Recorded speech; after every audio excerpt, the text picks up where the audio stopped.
সুষ্ঠু অবাধ নির্বাচনের মধ্য দিয়ে সত্যিকার অর্থে একটি গণতান্ত্রিক বাংলাদেশ নির্মাণ করা। বন্ধুগণ, আমাদের বিশ্বাস করি আমাদের নেতা তারেক রহমান সাহেবের নেতৃত্বে আমরা সেই গণতান্ত্রিক বাংলাদেশ নির্মাণ করতে সক্ষম হব। আমরা যুবক শ্রেণীদের জন্য আমরা কর্মসংস্থান সৃষ্টি করব। কৃষক ভাইদের তাদের ধান পালন পণ্যের ন্যায্য মূল্যদান করব।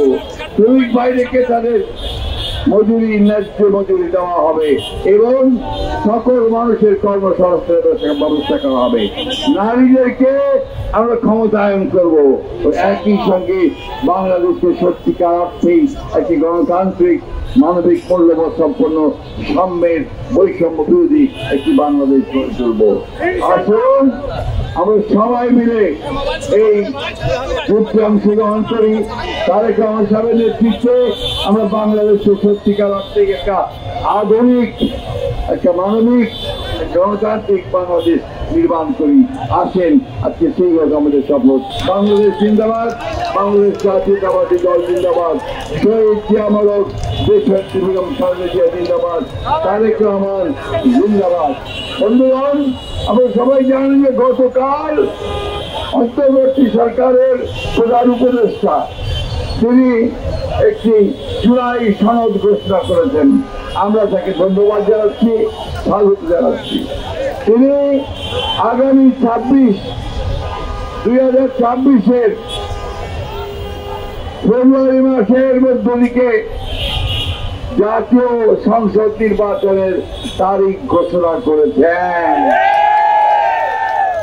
আমাদের দীর্ঘ 16 বছরের যে সংগ্রাম লড়াই, দেশনেত্রী বেগম খালেদা জিয়ার নেতৃত্বে আমরা যে লড়াই শুরু করেছিলাম এবং আমাদের নেতা তারেক রহমান সাহেবের নেতৃত্বে যে লড়াই সমাপ্তি হয়েছে, আমরা এখন গণতন্ত্রের জন্য সামনের দিকে এগিয়ে যাচ্ছি।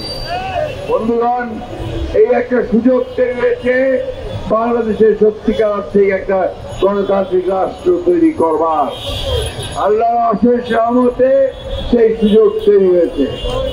আচ্ছা, আপনি জানেন যে তারেক রহমান একটি দফা দিয়েছেন দেশকে নতুন করে সাজানোর জন্য। এই আন্দোলনে আমাদের হাজার ছেলে, আমাদের সন্তানেরা তারা প্রাণ দিয়েছে, তারা প্রাণ বিসর্জন দিয়েছে, শহীদ হয়েছে, অসংখ্য লোক আহত হয়েছে। আমরা সব আজকে তাদেরকে স্মরণ করছি এবং তাদের প্রতি শ্রদ্ধা নিবেদন করছি। সামনের দিনে আমাদের এখন পরীক্ষা।